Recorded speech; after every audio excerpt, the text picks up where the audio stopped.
반갑습니다. 익혀먹는 C 언어 세 번째 시간이죠. 원래 영상을 따로 찍을 생각은 없었는데 메모리 관련해서 뭐 포인터 이런 개념을 좀 어려워하시는 분들이 계신 것 같아서 영상 자료로 좀 남겨보도록 하겠습니다. 자, 목차는 다음과 같습니다. 변수와 메모리, 배열, 포인터, 문자열 처리 이렇게 진행을 할 거고 우선은 메모리에 변수가 어떤 식으로 할당이 되는지 알아보도록 합시다. 자, 우리가 C 언어에서 좀 자주 보는 것들이죠. 어, 차, 인트, 플로트, 더블 이렇게 있는데 차 같은 경우에는 문자, 인트는 정수, 플로트는 실수, 더블은 좀 더 정확하고 넓은 실수 이렇게 배우죠. 그래서 메모리를 1바이트, 4바이트, 4바이트, 8바이트 이렇게 먹는다 이렇게 배웁니다. 그죠? 그래서 여기서 우리가 말하는 1바이트라는 게 정확히 어떤 단위인지를 좀 알아보도록 할 건데 1바이트는 8비트입니다. 8비트. 8비트인데 이 비트가 또 뭔지 우리 알아야겠죠? 컴퓨터는 1과 0으로 이루어져 있다. 이런 얘기 좀 들어봤을 겁니다. 실제로도 1과 0으로 이루어져 있고요. 이렇게 1과 0을 표현할 수 있는 가장 작은 단위를 우리가 비트라고 부릅니다. 그래서 전기가 들어오지 않으면 0, 그리고 전기가 들어오면 1 이렇게 취급을 하고요. 이거를 1비트라고 얘기를 합니다. 자, 그랬을 때 이걸 8개 모아놓으면 이제 8비트가 되는 거고요. 이 8개에서 전기가 들어오고 안 들어오는 그 경우의 수로 우리가 만들 수 있는 경우의 수가 되게 다양하게 있겠죠. 그래서 이 1바이트 내에서 우리가 표현할 수 있는 경우의 수는 상당히 많을 겁니다. 그렇게 해서 우리가 총 2의 8승, 즉 256개의 경우의 수를 만들 수 있겠죠. 그래서 이거를 우리가 8개 합쳐서 이렇게 초록 색깔 네모 하나로 편의성 있게 좀 표현을 하도록 하고요. 이거를 1바이트라고 하겠습니다. 그래서 1바이트에서 나올 수 있는 경우의 수는 256가지고 우리가 1바이트를 더 늘려서 2바이트에서는 그거의 제곱이 되니까 훨씬 커지죠. 4바이트는 그것의 제곱일 테니까 아주 커지게 될 겁니다. 그래서 이렇게 기하수적으로 데이터가 나타낼 수 있는 경우의 수가 많아지겠죠. 자, 그래서 이걸 이제 메모리 공간이라고 해보겠습니다. 메모리는 이제 우리가 흔히 컴퓨터 맞출 때 막 램 카드가 몇 기가고 이런 얘기 하잖아요. 그때 램이 우리가 메모리가 됩니다. 그래서 메모리 같은 경우 메모리를 우리가 인트 같은 경우에 4바이트니까 이렇게 4칸을 먹을 거고요. 그러니까 이 초록색 네모 한 칸이 1바이트라고 생각을 한 거죠. 그리고 플로트 같은 경우에도 4바이트니까 4칸을 먹을 것이고 더블 같은 경우에는 8칸, 그리고 차는 한 칸을 먹게 되겠죠. 자, 우리가 int a는 1이라고 했습니다. 그러면은 a에다가 어쨌거나 1을 저장하기 위해서 그 저장할 공간을 만들어내야 되는데요. 우리가 이런 식으로 int이기 때문에 4바이트만큼 공간을 이렇게 확보를 하게 될 겁니다. 더블 b는 2.1이라고 하면 마찬가지로 2.1을 저장하기 위해서, 즉 변수 b의 값을 저장하기 위한 공간을 이렇게 할당하게 되는 거죠. 자, 다음으로 이번엔 배열의 개념에 대해서 좀 알아보도록 하겠습니다.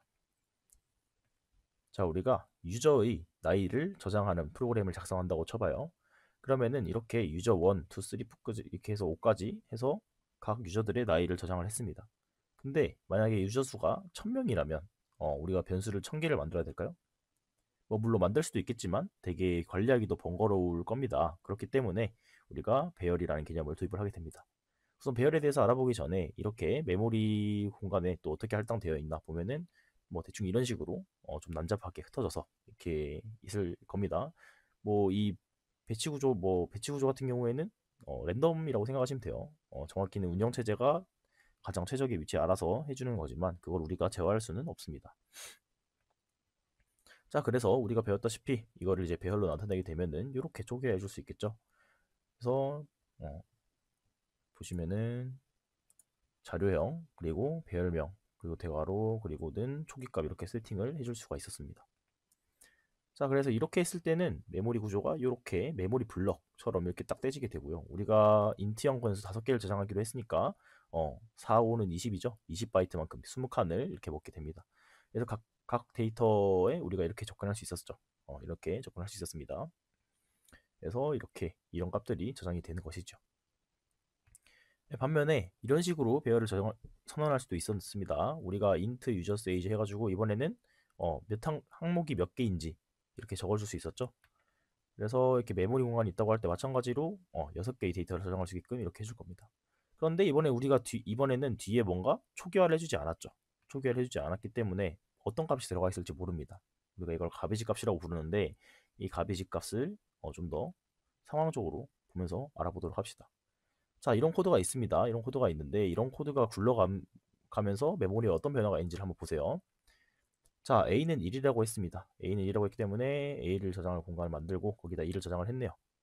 자, if A는 1이라고 했기 때문에 이거는 맞죠? 참이기 때문에 실행이 될 겁니다. 실행이 될 것이고 int b는 2 하면서 자연스럽게 이렇게 b를 저장할 공간도 만들게 되어서 2가 저장이 될 겁니다. 자, if b는 3 이건 아니죠. 그렇기 때문에 이거 실행되지 않고 이제 이 부문을 빠져나가게 될 건데, 자, 이렇게 중괄호로 묶어 있는 이렇게 하나의 블럭을 우리가 스코프라고 부릅니다. 이 스코프라고 불리우는 이 하나의 구역인데, 이 구역 안에서 선언된 int b 같은 경우에는 이 구역을 벗어나게 되면 더 이상 효력을 발휘하지 못해요. 한마디로 이 스코프 안에서만 유효한 변수가 되기 때문에 우리가 이 printf b is gone 이게 실행이 되는 시점에서 b는 사라지게 됩니다. 근데 여기서 중요하게 좀 눈여겨볼 점은, 여기에 b가 사용하고 있던 이 2라는 값을 뭐 따로 막 훼손시키거나 지우거나 하진 않아요. 그거조차 성능을 먹기 때문에 그냥 이렇게 b의 연결을 끊어버리는 것만으로, 여기를 이제 사용할 수 있는 메모리로 바꾸는 것만으로 작업이 끝납니다. 그런 상태예요. 그리고 int array는 3이라고 했네요. int형 변수를 3개 저장할 수 있는 array를 선언을 했습니다. 자, 근데 뭐 여기 어디든지 생길 수 있지만 하필이면, 정말 하필이면 여기에 생겼대요. 정말 여기에 하필이면 여기 생겼답니다. 그런 상황에서 우리는 array2에다가 2라는 값을 넣어둔 적이 없었음에도 불구하고 지금 2가 들어가 있는 것처럼 됐죠. 그래서 이런 거 값들을 우리가 가베지 값이라고 얘기를 하는 것이고, 이 가베지 값은 예측할 수가 없습니다. 말 그대로 쓰레기 값이에요. 그래서 우리가 이렇게 선언해준 이후에는 array 0은 13, 21, 17 이런 식으로 해서 이래서야 비로소 이제 좀 적절한 값들이 들어간 상태가 되는 거죠. 자, 그래서 간단한 예제입니다. 우리가 int array 10이라고 했고요. 총 10칸을 만들었죠. 만들고 포문을 활용을 해서 모든 인덱스를 순회를 하고 있습니다. 그래서 거기에 i 곱하기 2의 값을 넣었고요. 그리고 또 한번 순회하면서 array의 출력을 하고 있네요. 그래서 출력 결과는 어떻게 될까요? 이렇게 나오겠죠? 이거는 딱히 어렵지 않으니까 바로 넘어가도록 하겠습니다. 자, 이번엔 배열의 길이입니다. 배열의 길이에 대해서 얘기하기 전에 우리가 좀 사이즈 오브라는 이런 연산자를 좀 알아볼 필요가 있는데요. 아마 교수님들 수업을 다 들었으면은 좀 익숙한 녀석일 겁니다. 특정 데이터 타입이나 변수의 메모리 크기를 계산하는 거죠. 그래서 두 가지 형태가 있는데요. 사이즈 오브가 보통 오른쪽처럼 많이 쓰이죠. 그렇기 때문에 다들 함수로 오해하곤 하는데 얘는 연산자입니다. 연산자이기 때문에 이런 왼쪽의 형태로도 충분히 사용이 가능하고요. A의 메모리 크기를 계산하는 겁니다. A는 뭐 자료형이 될 수도 있고요. 변수가 될 수도 있고, 어찌됐든 A가 먹고 있는 메모리 크기를 계산해 줍니다. 자, printf.zu, zu 이거는 전혀 신경 쓰실 필요 없고요. 그냥 사이즈 오브에 맞는 핏한 그런 변환 문자입니다. 이걸 외울 필요는 전혀 없습니다. 사이즈 오브 int라고 했어요. 그러면 int의 메모리 크기를 나타내게 될 테니까 4가 출력이 되겠죠. 그래서 이런 식으로 우리가 현재 사용하고 있는 운영체제에서 메모리를 얼마나 먹고 있는지, 그 자료형이 메모리를 얼마나 먹게 되는지를 알아낼 수 있습니다. 이런 식으로. 그죠? 어렵지 않고요. 이번에는 우리가 int형 변수 a, float형 변수 b, double형 변수 c를 선언을 했고, 여기에 대해서 각각의 변수들을 우리가 사이즈업으로 했습니다. 이번엔 자료형이 아니라 변수긴 하지만 어쨌든 이 a, b, c가 각각 점유하고 있는 메모리 크기를 나타내게 될 테니까 어렵지 않게 448이 나온다 이렇게 알 수가 있죠. 넘어가도록 하고요. 이번에는 int a에 1, 2, 3, 4로 초기화를 했고요. int b에 우리가 5칸을 만들었습니다. 이 경우에는 우리가 A가 점유하고 있는 메모리 크기이기 때문에 A 자체가 점유하고 있는 것은 지금 인트형 변수 4개잖아요. 그렇기 때문에 4 곱하기 4에서 16이 될 것이고, B 같은 경우에는 우리가 뭐 따로 초기화를 해주진 않았지만 어쨌거나 메모리를 점유하고 있겠죠. 5칸만큼의. 그렇기 때문에 4 곱하기 5가 돼서 20바이트가 되는 거죠. 그래서 출력이 16, 20 이렇게 나올 겁니다. 자, 그래서 다시 본론으로 돌아와서 배열의 길이에 대해서 우리가 보도록 할 건데요. 배열의 길이를 이제 사이즈 오브를 활용해서 계산할 수 있다는 거죠. 자, 이 코드를 보면은 int array 8이라고 했습니다. int형 변수 8개를 저장할 수 있는 배열 array네요. 자, 그랬을 때 length of array %d 해놓고 우리가 size of array, 즉 array가 먹고 있는 메모리의 크기를 뭘로 나눴나요? array의 0번째에 있는 항목이 점유하는 데이터의 크기로 나눴네요. 그러면 당연히 이 상황에서는 지금 32 나누기 4가 되어서 항목 수가 나오게 되겠죠. 8개구나 이렇게 알 수 있는 겁니다. 자, 그래서 아까 우리가 봤던 코드 있잖아요. 아까 봤던 코드에서 우리가 이거 같은 경우에는 우리가 지금 어레이가 10칸이구나 하는 걸 알고 있기 때문에 우리가 지금 i가 10보다 작을 때로 우리가 이렇게 하드 코딩 해줬죠. 근데 이거를 우리가 방금 배운 사이즈 오브를 활용해서 이렇게 하게 되면은 이 어레이의 크기가 바뀌더라도 우리가 유동적으로 이 코드가 작동할 수 있게끔 할 수 있겠죠. 그래서 이게 좀 더 이쁜 코드가 될 겁니다. 자, 이번엔 대망의 포인터입니다. 포인터가 인식이 좀 안 좋죠? 포인터에서 다들 뭐 머리가 아프고 하는데 사실 그렇게 막 어려운 개념이 아닙니다. 이미지가 그렇게 씌워져 있긴 하지만 차근차근 이해해 보면은 어려운 개념이 아니니까 쫄지 말고 잘 들어보시기 바랍니다. 자, 포인터는 이제 어디서 나온 개념이냐면 우선은 우리가 방금 지금까지 메모리를 이렇게 은유적으로 나타냈잖아요. 근데 실제로 메모리에는 각 칸에 대한 주소가 존재를 합니다. 이런 식으로 주소가 존재를 해요. 그래서 여기는 100번지, 뭐 여기는 154번지, 여기는 뭐 195번지 이런 식으로 각자의 주소가 있단 말이죠. 그래서 int a는 3이라고 했을 때 마찬가지로 이렇게 a를 저장할 공간을 확보를 할 겁니다.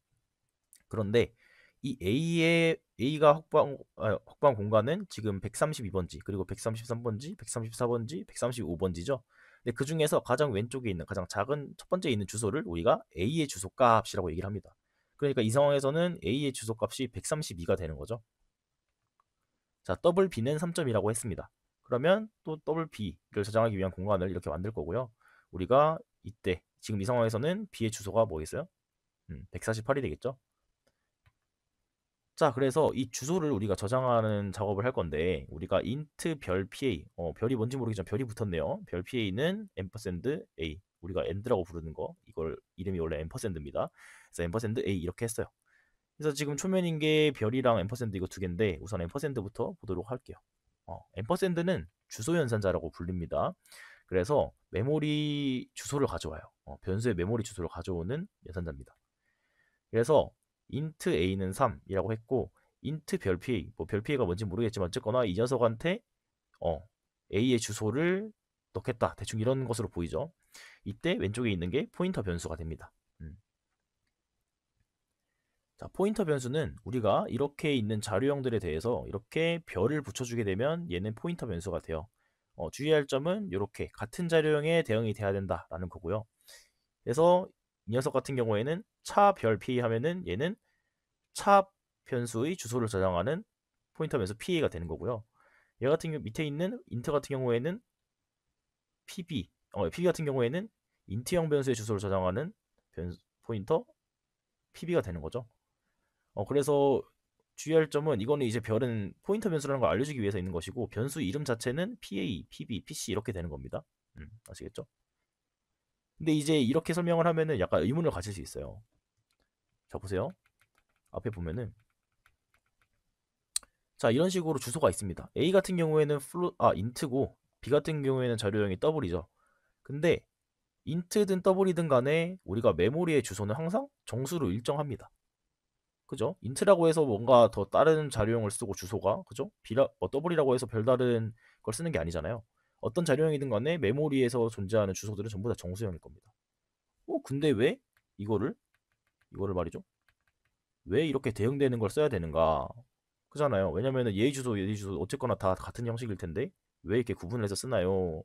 라는 의문을 가질 수 있지만 그거를 나중에 대해서 설명해 보도록 하고 지금은 그 정도 의문이 생길 수 있구나 정도만 가지고 넘어갑시다. 자, 어쨌거나 아까 다시 그 상황으로 돌아와서 이제 우리가 이 코드의 의미를 알 수가 있습니다. 자, int 별 pa 같은 경우에는 우리가 포인터 변수라고 했고요. int형 변수에 주소를 저장하는 변수 pa가 되는 거고요. 우리가 $a라고 하면은 a의 주소잖아요. 그래서 그러면 이 pa에 저장되는 값은 뭐겠어요? a의 주소인 132가 될 것이고 이 pb에 저장되는 값은 b의 주소인 148이 되겠죠. 이런 식으로. 자, 그런데 이 상황에서 우리가 어쨌거나 변수로서 이렇게 저장을 하겠다라고 한 것은 얘네 이 pa와 pb의 값도 어딘가에 저장을 해야 된다는 건데 그것도 여기 메모리에 올라오겠죠. 네, 이런 식으로 올라올 겁니다. 제가 깜빡하고 말씀을 안 드렸는데 포인터 변수는 형식에 상관없이 그러니까 인트 포인터든 더블 포인터든 상관없이 포인터는 무조건 8바이트입니다. 8바이트라고 생각을 하시면 되고 어쨌거나 그래서 이렇게 8칸을 먹게 되는 거죠. 두 개가 각각. 자, 이렇게 올라가게 될 거고 각각 132, 148을 저장하게 되는 거예요. 자, 이번에는 이 녀석들도 어쨌거나 메모리에 올라왔기 때문에 이 녀석들도 주소가 존재하겠죠. 포인터 변수의 주소를 저장한다. 그러니까 포인터의 포인터를 저장하는 방법은 이렇게 별을 하나 더 붙이는 겁니다. 그래서 이걸 이중 포인터라고 얘기를 하고요. 우리가 이번엔 PPA라고 이름을 붙였고 PA의 주소를 저장한다 했어요. 그럼 PPA에는 우리가 172가 저장이 될 것이고, 그죠? 172가 저장이 될 것이고, PPB에는 PB의 주소 값인 184가 저장이 되겠네요. 그리고 또 얘네도 또 변수를 올렸기 때문에 여기 올라와야 됩니다. 그렇기 때문에 또 이렇게 될 거예요. 어, 그렇다는 것은 지금의 흐름으로 보아 3중 포인터도 있고 4중 포인터도 있고 이렇게 쭉쭉쭉 계속 있을 수 있겠죠. 가능합니다. 실제로도 가능하고 100중 포인터 이런 것도 가능해요. 근데 쓰진 않겠죠. 우리가 실질적으로 쓰는 거는 2중 포인터. 정말 간혹가다 3중 포인터도 쓰는 경우가 있을 수 있지만 어쨌거나 2중 포인터 정도까지만 좀 자주 쓰이고 그 이후로는 잘 안 쓰인다. 사실상 안 쓴다고 보면 됩니다. 그래서 어쨌거나 이런 개념도 있다라는 겁니다. 자, 그래서 int a는 3이라고 했고 int 별 pa로서 우리가 a의 주소를 pa에다가 저장을 했습니다. 저장을 한 상황이죠. 자, 그래서 이걸 왜 저장합니까? 왜 저장합니까? 쓸데없이 라는 생각이 들 수 있잖아요. 그래서 우리가 주소를 저장해 놨다가 그 주소를 다시 찾아가서 변수에 접근하는 방법이 있습니다. 자, 별 PA. 원래 변수 이름은 PA라고 했어요. PA인데 여기에다가 별을 붙였으면 이거는 그 PA의 주소를 찾아가서 다시 역으로 찾아가서 그 변수에 접근한다 이런 의미입니다. 그래서 PA가 가리키던 주소는 A의 주소죠. 그렇기 때문에 이 별 PA는 A가 된 거나 마찬가지예요. 그래서 A는 5가 되고요. A는 A 플러스 3과 똑같은 코드가 되는 겁니다. 즉 A를 5로 바꾸라는 의미고 얘는 A에다가 3을 더하라는 의미랑 같은 의미가 되는 거죠. 자, int A는 3이라고 했고요. 별 PA는 %A라고 했습니다. 자, 그렇게 했을 때 PA는 A 주소가 저장되어 있겠죠. 그래서 이렇게 출력을 할 수도 있습니다. 여기서 이제 잘 봐야 되는 거는 우리가 PA는 그 자체로 A의 주소를 저장하고 있는 녀석이기 때문에 PA만 하게 되면 어드레스가 나오게 되는 거고요. 여기에 별 PA라고 하면은 PA의 주소를 추적해서 그 데이터를 가져오는 거니까 이거는 A의 값이 되겠죠. 그래서 이런 식으로 PA만으로 두 가지를 모두 출력할 수 있는 거죠. 이렇게. 실행 결과마다 요 있는 이제 주소값은 바뀔 겁니다. 메모리에 같은 자리만 계속 주는 거 아니기 때문에 바뀔 확률이 좀 있겠죠. 실제로는 그리고 이런 형식으로 출력하게 되면 이렇게 10진수가 아니라 16진수로 나타나게 되는데 지금은 제가 편의상 이렇게 표현했습니다. 중요한 건 아니고요. 자, 예제입니다. int a는 3 그리고 pa에 a 주소를 넣었고요. 우리가 printf value of a 했습니다. 이걸 총 3번을 반복하네요. 그 사이에 이렇게 오퍼레이션이 있습니다. 자, a에 3을 더하는 작업과 별 pa에 3을 더하는 작업을 했네요. 출력 결과가 어떻게 나올까요? 이렇게 3, 6, 9가 나오겠죠. A로 시작을 해서 출력을 한번 하고 그리고 A에 직접 3을 더했으니까 6이 나오고 그 다음에 별 PA는 PA의 주소의 역으로 참조를 하는 거니까 이 녀석은 3을 더하게 돼 A에 3을 더하는 것과 똑같이 돼서 9가 나오게 되겠죠. 자, 이번엔 포인터 연산입니다. 포인터 연산에서 포인터 변수에 직접 연산하게 되면 연산의 단위는 타겟 자료의 크기가 됩니다. 이게 뭔 말인가 싶죠? 우리가 예시를 보면서 좀 편하게 이해해 보도록 합시다. 자, int a에 10을 넣었고요. a의 주소를 p에 저장을 했습니다. 자, 그랬을 때 우리 메모리 구조에 보면 이렇게 a를 저장하기 위한 공간 만들고 10을 pa를 저장하기 위한 공간도 만들 겁니다.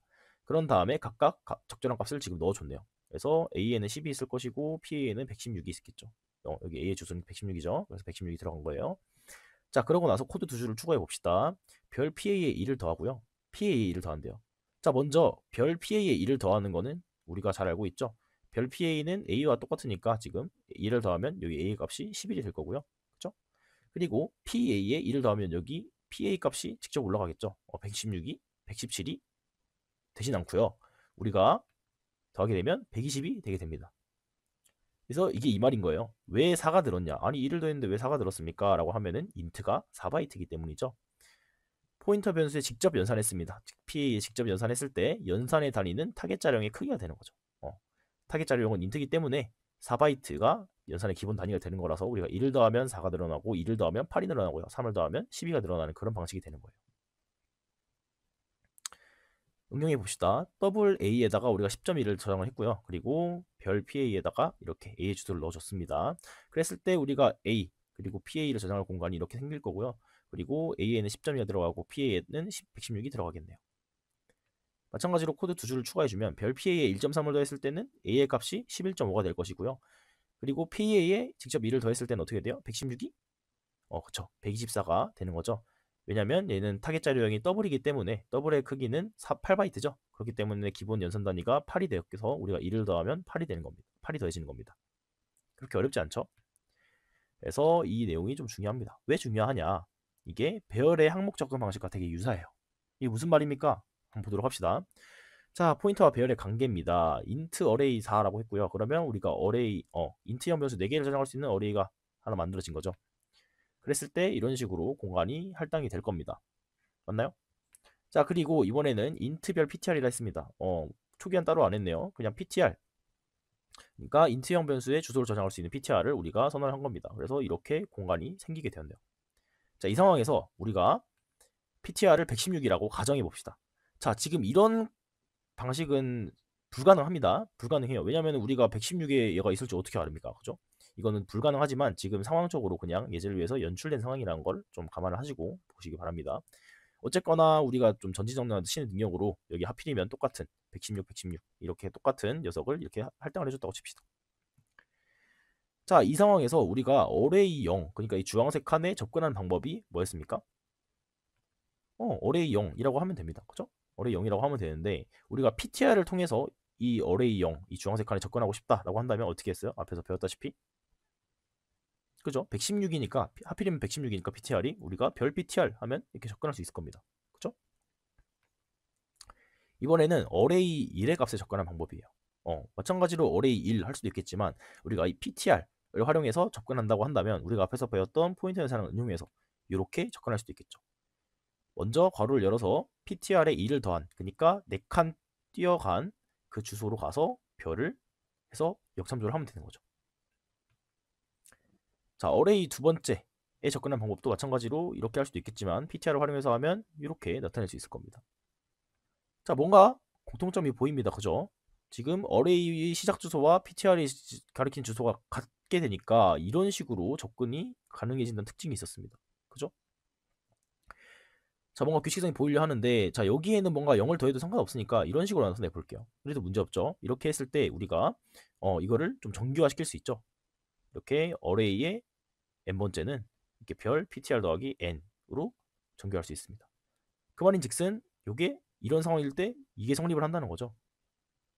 이게 성립을 한다는 건데 이거를 우리가 성립을 한다는 거는 이런 식으로 나타낼 수도 있을까? 할 수 있잖아요. 실제로 이게 가능합니다.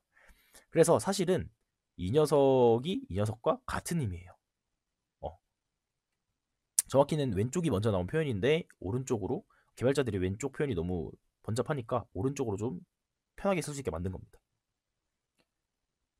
자, 그 말인즉슨 요 녀석이 116이었던 것이 어레이로 들어가도 어색하지 않죠. 그래서 여기서 알 수 있는 점은 배열명은 그 자체로 주소값을 의미하게 됩니다. 배열명은 그 자체로 주소값을 의미해요. 이게 되게 중요합니다. 그 말인즉슨 배열명을 포인터 변수처럼 사용도 가능하다는 거예요. 이건 좀 이따 보고요. 자, 어쨌거나 우리가 이렇게 된다는 걸 알았으니까 지금 이렇게 ptr의 array라고 이름만 적으면 이 array 이름 자체가 배열명이 배열의 시작 주소가 되기 때문에 이렇게 ptr에 116이 들어가는 모습이 되는 거예요. 자, 우리가 기억을 좀 더듬어 봐서 옛날에 scanf 이런 걸 좀 쓰는 걸 배웠었죠. 자, 우리가 문자를 받으려면 어떻게 했습니까? 이렇게 우리가 차 a 만들어 놓고 scanf %c 그리고 %a 이렇게 했습니다. 지금 보니까 여기는 a의 주소를 넣는 거였네요. 그죠? a의 주소를 넣고 알고 보니까 이 scanf는 변환 문자와 그 변환 문자로 변환한 그 값을 여기 이 주소에 넣어라라는 의미가 됐던 함수가 되는 거죠. 자, 그랬을 때 우리가 차 a는 어딘가에 생길 겁니다. 여기에 생겼네요. 여기 생겼고 아무 초기화 안 했기 때문에 갈비지 값이 들어가 있을 거예요. 그리고 우리가 scanf를 통해서 이렇게 a의 주소를 넘겨주고 이렇게 변환 문자도 잘 적어줬습니다. 그래서 이런 식으로 입력을 받으셔서 저장을 기는 거죠. 자, 우리가 문자 열을 받을 때는 어떻게 했냐면 우리가 차 str10 이런 식으로 해서 우리가 배열을 먼저 만들어줬고요. 배열을 만들어주고 나서 우리가 scanf %s 그리고 배열은 우리가 이 앰퍼샌드를 안 붙인다고 배웠죠. 이제서야 그 이유를 알 수 있는 겁니다. 우리가 배열명은 그 자체로 배열의 시작 주소를 의미하기 때문에 앰퍼샌드를 안 붙이는 게 맞는 거죠. 그죠? 그래서 앰퍼샌드를 얘는 붙이지 않았던 겁니다. 얘는 붙이지만 얘는 붙이지 않았다. 배열명은 그래서 안 붙이는 거다. 우리가 말을 할 수 있는 거죠. 그래서 마찬가지로 해도 str10 하는 시점에 이렇게 10칸의 공간이 생길 거고요. 우리가 스캔F를 통해서 이렇게 받을 수 있는 거죠. 자, 그래서 이렇게 우리가 배열을 받았고, 아까 말했다시피 이 배열 자체가 음, 배열명 자체가 배열의 시작 주소를 의미하기 때문에 str2 이렇게 하는 걸 우리가 보편적으로 배웠지만 정확히는 이렇게도 표현할 수가 있다는 거죠. 어, 오히려 오른쪽이 원조인데 왼쪽이 더 편해서 지금 이제 우리가 왼쪽으로 배웠던 거죠. 그러면 이제 이런 의문이 듭니다. 포인터 변수와 배열은 사실상 동일합니까? 충분히 그렇게 생각할 수 있죠. 하지만 본질적으로 구분이 돼요. 기능상 되게 유사하지만. 자, 배열과 포인터의 차이점에 대해서 좀 비교를 해볼 겁니다. 자, 배열을 선언하는 거는 우리가 이렇게 선언을 했고 포인터는 이렇게 선언을 했습니다. 이런 차이가 있죠. 그랬을 때 메모리를 얼마나 먹냐라고 했을 때 포인터는 단순히 주소 하나를 저장하는 것 뿐이에요. 단순히 주소 하나를 저장하는 것 뿐이기 때문에 메모리가 항상 일정하게 먹습니다. 하지만 배열 같은 경우에는 고정된 크기의 연속된 메모리 블럭을 통틀어서 말하는 거기 때문에 이제 배열의 항목의 수에 따라서 달라지게 되겠죠. 그리고 우리가 사이즈 오버를 했을 때 포인터는 포인터 그 자체의 크기를 의미하기 때문에 그 주소를 정하기 위한 공간의 크기를 의미하기 때문에 항상 일정할 거고요. 얘는 배열의 크기, 즉 이 메모리 블럭의 크기를 반환하게 될 거예요. 그래서 우리가 int array 10 그리고 int 별 ptr array라고 했을 때 우리가 사이즈 오브 array 한 거랑 사이즈 오브 ptr 해보면은 실제로 얘는 int형 10개니까 40이 나올 거고요. 얘는 포인터 자체의 크기니까 8이 나오겠죠. 이런 식으로. 그리고 주소 변경에 대해서 포인터는 말 그대로 다른 주소를 변경을 해도 문제가 없죠. 그러니까 포인터 자체의 태생은 그냥 주소 하나를 저장하기 위해서 태어난 녀석이기 때문에 기존 주소에서 다른 주소를 저장해도 문제가 없습니다. 마치 우리가 int a는 3 했다가 a는 5 해도 문제 없는 거랑 똑같아요. 그런데 배열 같은 경우에는 불가능합니다. 배열은 한 번 딱 만들어지면 그 배열명이 배열의 시작 주소가 되고 그 주소를 바꾸는 것은 불가능해요. 배열 이름 자체가 상수가 취급이 되기 때문에 안 됩니다.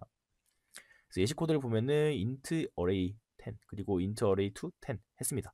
자, 그러고 우리가 array의 시작 주소를 array 2의 시작 주소로 이렇게 넣겠다 하는 거는 불가능한 거죠. 그래서 당연히 오류가 발생하게 됩니다. 반면에 int array 10 그리고 int array 10 똑같이 했고요. 이번에는 ptr 포인터 변수 ptr에 array의 시작 주소를 넣었네요. 그러면 그랬다가 마음이 바뀌어서 ptr에 이번에는 array 2의 시작 주소를 넣었어요. 이거는 아무런 문제가 없죠. 분명히 가능합니다. 그래서 이렇게 차이점이 존재한다라고 보면 되겠죠. 자, 그래서 포인터를 취급할 때 중요한 주의사항이 있습니다. 첫 번째는 우리가 함수 인자로 배열을 넘기면 포인터로 디케이 된다는 겁니다. 말이 좀 그런데 쉽게 얘기하면은 함수 인자로 배열을 넘기면 포인터로 취급한다 이런 의미예요. 보세요. void 펑션 했습니다. 그리고 int array 이렇게 했고요. 어쨌거나 array를 받을 목적으로 이렇게 적었고 우리가 size of array, array에 size of 하는 그런 함수네요. 자, 그리고 우리가 int main에서 int array 10이라고 했고요. 우리가 array의 사이즈를 한번 출력을 해줬고 그리고 펑션을 호출하는 그런 상황이네요. 자, 그래서 메모리가 어떻게 변하는지 한번 봅시다. 자, 우리가 int array 10이라고 했어요. 그러면 int형 변수 10개를 저장을 해야 되기 때문에 총 40만큼의 공간을 이렇게 할당을 해줄 겁니다. 그리고 size of array 하면은 당연히 이 덩어리의 크기를 반환할 테니까 40을 출력하게 되겠죠. 자, 그리고 우리가 펑션 array를 호출하게 됩니다. 자, 여기서 주의할 점은 펑션을 호출하게 되면 이렇게 올라가서 이 녀석을 실행하게 되는데 이 펑션도 하나의 스코프가 돼요. 하나의 스코프가 되고 그 스코프의 지역 변수로서 이 스코프 안에서 정의된 변수로서 이 파라미터가 작동을 하게 됩니다. 그래서 이거는 사실상 int 노란 ARR 대괄호는 초록 ARR 이런 식으로 초기화가 되는 거죠. 그래서 이런 표현 자체가 아까 안 된다고 배웠지만 어쨌든 포인터로 취급한다고 우리가 이렇게 지금 했잖아요. 그래서 이건 지금 사실상 포인터나 마찬가지예요. 그래서 이 노란색 어레이를 저장하기 위한 포인터 변수가 이렇게 지역 변수처럼 생기는 겁니다. 그리고 이 초록색 어레이 시작 주소인 120을 받게 되겠죠. 그래서 어쨌거나 이 노란색 어레이를 우리가 사이즈 오브 하게 되면 8이 나오는 거죠. 포인터 변수이기 때문에. 그래서 말이 좀 설명이 좀 예쁘지 않게 됐는데 어쨌거나 핵심은 이 표현과 이 표현은 완전히 같다는 겁니다. 완전히 같아요. 오른쪽의 표현이 좀 더 명확하죠. 왜냐면은 이거는 포인터 변수기 때문에 우리가 펑 어레이 하더라도 이 어레이라는 이 배열명은 그 자체로 배열의 시작 주소를 의미하기 때문에 시작 주소를 받는 게 좀 더 자연스럽습니다. 오히려 이게 좀 이상한 표현처럼 보일 수 있죠. 근데 어, 완전히 같은 표현이란 겁니다. 음, 아예 같은 표현이에요. 그래서 사실상 이렇게 쓰더라도 얘는 그냥 포인터 변수 어레이가 된다. ARR이 된다라는 겁니다. 그 왜 그런가요? 라고 물어볼 수 있어요. 왜 그런가요? 그럼 이 표현은 왜 만들어 놓은 거죠? 라고 할 수 있겠지만 이거는 뭐 물론 헷갈릴 수는 있지만 이거는 약간 코딩을 할 때 이제 가독성 그러니까 뭐 그 코드의 가독성보다는 약간 코드의 의도 이런 게 좀 잘 보이게끔 해주는 그런 의미라고 생각하시면 되는데 이거는 지금 당장 공감하기 좀 어려울 수 있기 때문에 그냥 그런 갑다 하고 넘어가시면 됩니다. 그냥 주의사항이에요. 말 그대로 주의사항. 아시겠죠? 그래서 어쨌거나 이렇게 됩니다. 자, 두 번째 주의사항은 이겁니다. C는 배열 경계 검사를 하지 않으므로 배열 접근 및 포인터 연산 시 아웃 오브 바운드 접근을 주의해야 한다. 말이 좀 복잡하죠. 이것도 예시를 보면서 좀 편하게 이해해 보도록 하겠습니다. 자, 이런 코드가 있어요. 이런 코드가 있는데 우리가 순서대로 실행을 해보겠습니다. 자, int array 3은 1, 2, 3이라고 했어요. 이렇게 했을 때 우리가 어, 배열의 길이가 3이고 1, 2, 3으로 초기화를 한 거죠. 그래서 이렇게 됐고요. 이번에는 array라고 적어서 이 array 시작 주소를 ptr이 받았습니다. 그래서 116이 됐죠. 그리고 순서대로 출력을 합니다. 자, printf array 0이라고 했고 그 다음에 array 0이라고 했으니까 요거겠죠. 그래서 1을 출력하게 되는 거고요.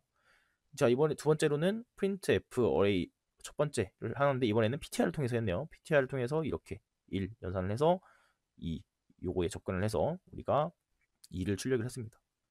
자, 다음 코드로는 우리가 array 5라고 했고요. 그리고 108이라고 했습니다.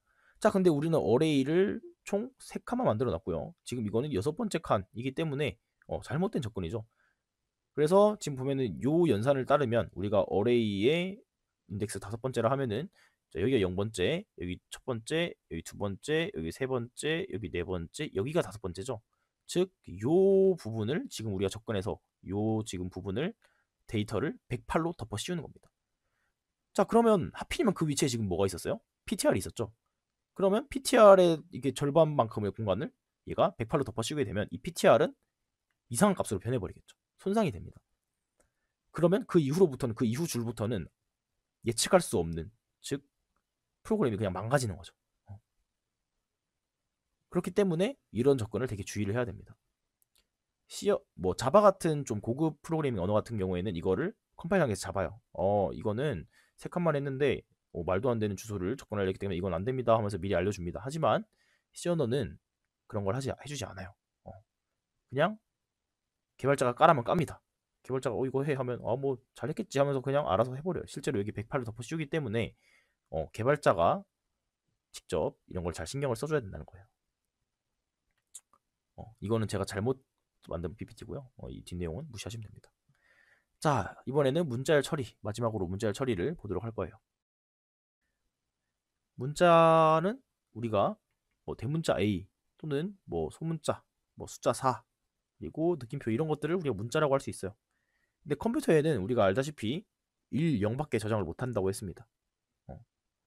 그러면 이런 문자들은 컴퓨터에 저장할 수가 없기 때문에 컴퓨터가 좀 잘 알아들을 수 있게 이거를 정수꼴로 바꿔줘서 대응되게끔 하면 되겠네요.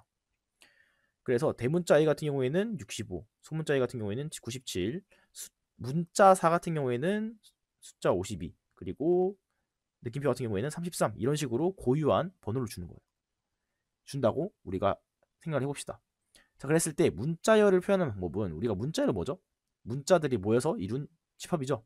그래서 애플 또는 뭐 바나나, 그레이프, 뭐 오렌지 이런 것들 문자열이 될 수 있는데 이것뿐만 아니라 문장도 문자열이 될 수 있겠죠. 어쨌거나 예를 들어서 이제 이 애플을 우리가 방금 배운 방식으로 해본다, 표현해본다 하면은 이런 식으로 쪼갠 다음에 이렇게 대응되는 고유한 숫자로 나타낼 수 있겠죠. 자, 그랬을 때 문자의 저장 방식은 다음과 같습니다. 우리가 차 ch 그리고 a라고 했습니다. 작은 따옴표로 했네요. 우리가 이런 거 배웠죠. 작은 따옴 문자를 할 때는 작은 따옴표, 문자를 할 때는 큰 따옴표 이런 거 배웠잖아요. 그래서 그거에 대해서 좀 볼 건데 어쨌거나 지금 문자니까 작은 따옴표로 해야겠죠. 자, 그래서 우리가 아스키 코드라고 불립니다. 우리가 아까 얘기한 이렇게 고유한 정수가 있다, 대응이 된다, 이런 거를 우리가 ASCII 코드라고 얘기를 하는데, 이 ASCII가 우리가 소문자 A는 97이 됐기 때문에 여기에는 실제로 97이 저장된 거와 마찬가지가 돼요. 그래서 사실은 원래 위의 표현이 아니라 밑에 표현이 맞는 겁니다. 밑에 표현 A를 의미하는 97을 이렇게 넣는 게 맞는 거지만, 우리가 이 ASCII 코드표를 외우고 다닐 수는 없잖아요. 그렇기 때문에 그 외우고 다니는 걸 좀 작업을 덜어주고자 이렇게 약속을 하는 겁니다. 컴퓨터가 좀 봐준 거죠. 작은 따옴표 이렇게 쓰면 내가 알아서 이걸 97이라는 상수로 알아들을게, 이렇게 된 겁니다. 그래서 실제로 우리가 위처럼 적어놔도 컴파일 타임에 97로 변환이 되고 컴파일이 돼요. 자, 그래서 이렇게 97로 해놓고 우리가 printf %c 그리고 ch라고 하면은 이게 a가 출력이 되는 거죠. 97을 저장했음에도 불구하고 a가 출력이 됩니다. 자, 이번에는 이 97을 우리가 차로 했음에도 불구하고 %d로 해석을 하게 되면은 말 그대로 97이기 때문에 97이 나오게 되는 거예요. 그래서 우리가 알아야 되는 점은 이 차가 문자 전용이다 이렇게 배웠지만, 실제로는 얘도 그냥 정수형 변수입니다. 정수형 변수예요. 정수형 변수인데 우리가 문자의 수가 정말 막 수억 개 이렇게 되지 않잖아요. 알파벳만 봤을 때도 당장 100개가 넘어가지 않기 때문에 굳이 4바이트를 쓸 필요가 없어서 1바이트만 저장할 수 있는 이 차라는 정수형 변수에 문자를 주로 저장하게 된 것이지, 이게 문자만을 위한 자료용은 아니라는 거죠. 그래서 int ch97 이렇게 해놓고 우리가 print %c 하고 ch 하면은 얘도 실제로 a가 나온다는 거예요. 신기하죠? 그래서 본질은 정수다라는 겁니다. 차도. 자, 그래서 우리가 이렇게 하게 되면은 ch를 저장할 공간을 만들어 놓고 우리가 이게 97이었죠. 이렇게 97을 저장하게 되는 거죠. 자, 이번에는 문자열입니다. 우리가 차라고 하고 이번에는 포인터를 받았네요. 그러니까 차 형식의 포인터, 주소값을 저장하는 str를 우리가 만들었습니다. 그리고 큰 따옴표 애플이라고 했네요. 자, 이렇게 하게 되면 무슨 일이 발생하냐면, 자, 이 큰 따옴표로 묶게 되면은 이거는 문자열이라는 뜻이잖아요. 이 문자열을 우리가 소스 코드에 적게 되면은 컴퓨터는 이렇게 생각을 합니다. 아, 일단 얘가 큰 따옴표 쓴 거 보니까 이게 문자열인가 보네. 이거는 문자열을 올려놔야지 하면서 이렇게 올려놓습니다. F를 표현하는 문자열을 이렇게 메모리에 올려놔요. 그래서 이거를 우리가 문자열 상수라고 부릅니다. 그래서 어쨌거나 이 문자열 상수를 통해서 이렇게 올려놓고 나서 이 str에는 이런 표현을 적게 되면 이 str에는 이 문자열 상수의 시작 주소 120을 저장하게 돼요. 그래서 str에는 120이 저장이 되게 되는 겁니다. 이거는 그냥 규칙이에요. 외가 아니라 그냥 규칙입니다. 자, 그래서 우리가 print f %s 하게 되면은 str 하게 되면은 이 str이 주소잖아요. 문자열의 시작 주소를 주는 거랑 마찬가지가 되고요. 그 시작 주소부터 순차적으로 읽어서 출력이 되게 됩니다. 원래 애플이 나오지만 이 애플이 나오는 원리는 이렇게 120의 주소에 가서 97, 112, 112에 대응되는 문자 이렇게 하나하나만 해서 다운로드해서 출력을 한다는 거죠.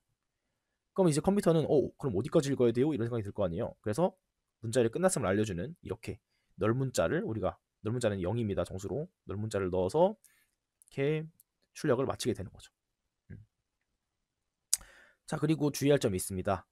이렇게 문자열 상수가 저장된 공간은 이렇게 읽기 전용 메모리 공간이라고 불리는 곳이고, 이렇게 우리가 지역 변수로서 str은 f를 이렇게 한 곳은 우리가 스택 메모리 공간이라고 얘기를 합니다.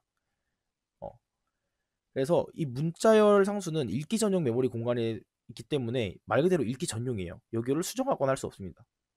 수정하거나 할 수 없어요. 그래서 우리가 str 인덱스 1은 대문자 P의 정수를 저장한다 이렇게 하잖아요. 이렇게 하게 되면 우리가 str은 120인데 120의 인덱스 1은 121 여기죠. 그래서 이 공간을 우리가 수정하려고 하기 때문에 읽기 전용 공간이라서 얘가 안 된다는 거예요. 그래서 오류가 발생하게 됩니다. 자, 이번에는 포인터가 아니라 배열로 이렇게 받았다고 생각해 볼게요. 배열로 하게 되면 마찬가지로 어쨌거나 문자열 상수를 사용했기 때문에 무조건 이렇게 올리게 됩니다. 읽기 전용에다 문자열 상수를 올리게 돼요. 이거는 뭐 규칙입니다. 얘가 존재하는 순간 무조건 이렇게 올라가는 거예요. 그런데 이번에 방식이 좀 다릅니다. 이번에는 배열로 받았잖아요. 배열로 받게 되면 어떻게 하냐면, 아까는 포인터일 때는 이 녀석의 시작 주소를 받았지만 배열로 하게 되면 이 값을 전부 다 복사해 옵니다. 이렇게. 그래서 str 배열에는 이렇게 배열이 독립적으로 하나 생기는 거예요. 그 말인즉슨 이제 이렇게 한번 불러오고 나서 복사해오고 나서 얘는 복사할 때만 사용하고 이제 이 위에 있는 것은 쓸데가 없다는 거죠. 더 이상 필요가 없습니다. 사용되지 않아요. 그리고 printf %s 그리고 str이라고 하게 되면 우리가 마찬가지로 이번에는 str은 배열의 이름이고 배열의 이름은 배열의 시작 주소를 의미한다 했어요. 그래서 168을 의미하게 되는 거고 이번엔 위에서 읽는 게 아니라 밑에서 읽는 거죠. 그래서 이렇게 순서대로 A, P, P, L, E 하고 문자 종료, 문자의 종료 이렇게 할 수 있는 거예요. 그래서 str 인덱스 1이라고 하면은 이번에는 뭐예요? str은 168을 의미하잖아요. 168에 한 칸 더한 거에 주소니까 169번째 있는 요 112를 대문자 P로 바꿔라 이런 의미가 되는 거잖아요. 근데 스택 메모리 공간에 있는 건 바꿔도 아무런 상관이 없죠. 그래서 얘는 바꿀 수 있습니다. 실제로 바꿔도 아무런 의미가 없어요. 이렇게 80으로 적용이 되었고 출력을 해보면 이렇게 대문자로 바뀐 걸 볼 수가 있는 거죠. 자, 이번에는 배열로 하긴 하는데 이번에 문자열 상수를 사용하지 않고 이렇게 일일이 한 땀 한 땀 초기화해 줬습니다. 넓문자도 빼먹지 않았고요. 그래서 이렇게 하는 경우에는 우리가 문자 상수를 사용하지 않았죠. 그렇기 때문에 여기 올라오는 건 아무도 없습니다. 읽기 전용에 올라오는 건 아무도 없고 여기에 스택 메모리 공간에 이런 식으로 str에 올라가게 되는 거죠. 자, 그래서 이 두 가지의 이제 차이점을 잘 알아야 됩니다. 차이점을 잘 알아야 되는데 우리가 문자열 상수를 이렇게 포인터로 받은 경우에는 수정 가능 여부, str 통한 수정 가능 여부가 얘는 불가능이고 얘는 가능이겠죠. 저장 위치. 이거 저장 위치가 오탄 것 같아요. 저장 위치가 아니라 저장 공간의 크기고요. str 같은 경우에는 str이라는 포인터의 크기 더하기 이 문자열 상수의 길이, 즉 문자 수만큼 우리가 먹게 되는 거고요. 그리고 얘 같은 경우에는 문자 수 곱하기 2겠죠. 왜냐면 리터럴이 있고 배열의 복사의 원계가 2배로 먹는 거죠. 그래서 생각을 좀 해보면은 뭐 지금 하드웨어가 워낙 발전해서 큰 의미가 없습니다만은 좀 좋은 개발 습관으로는 우리가 수정 가능할 가능성이 있다 이러면은 수정할 가능성이 있다 그러면은 이렇게 오른쪽으로 배열을 받아 쓰는 게 맞겠지만 수정할 가능성은 없는데 문자가 좀 길다 하면은 왼쪽으로 쓰는 게 메모리적으로 좀 이득이겠죠. 자원이 좀 이득일 겁니다. 그건 여담이었고 어쨌거나 그런 차이가 있습니다. 그래서 이러한 방식으로 우리가 문자열이 작동하는 방식을 봤는데 이렇게 문자열을 그러한 문자열 처리 방식을 활용을 해서 이제 문자열을 좀 손쉽게 처리할 수 있게 해주는 함수들이 있어요. 그거를 우리가 string.h 헤더 파일에 이렇게 선언해서 불러오게 되면은 쓸 수 있는 함수가 되게 다양한 게 있습니다. 이거 말고도 더 있을 텐데 주로 사용되는 것만 가져왔고요. 그래서 이런 식으로 str len 같은 경우에는 이 str 시작 주소를 주면은 문자 나올 때까지 알아서 순회해가지고 문자의 길이가 얼마인지 이렇게 반환을 해주는 함수도 있고 뭐 str cpy 이렇게 해서 뭐 데스티네이션 목적지에 src의 문자를 복사해주는 함수도 있고 하여튼 되게 다양한 기능들의 함수들이 많습니다. 이거나 그냥 쓱 둘러보시면 되고요. 그래서 수업은 오늘 여기까지입니다. 그래서 이제 예제 정도가 이제 예제를 좀 제공을 해드리는데 이렇게 문제가 3개가 있습니다. 세 가지 함수를 구현하라. 단 잘못된 메모리 접근은 발생하지 않는다고 가정한다. 이렇게 되어 있습니다. 그래서 이제 방금 우리가 봤던 strlen 그리고 strcpy 그리고 strcat을 직접 구현해 보는 거죠. 직접 구현해 보는 게 문제인데 해보시면 도움이 많이 될 겁니다. 메모리를 앞에서 배웠던 이제 우리가 뭐 포인터 그리고 배열의 접근 방식 이런 것들을 포인터 연산 이런 것들을 잘 한 번에 다 확인해 볼 수 있는 그런 예제가 되기 때문에 이거는 이제 자기가 포인터에 대해서 좀 확인해 보고 싶다, 잘 이해했는지 확인해 보고 싶다면 이 문제는 꼭 한번 풀어보는 걸 좀 추천을 드릴게요. 그래서 오늘 수업은 여기까지 하도록 하고요. 그래서 오늘은 포인터의 개념 그리고 배열 그리고 문자열 처리에 대해서 좀 잘 알아봤습니다. 감사합니다.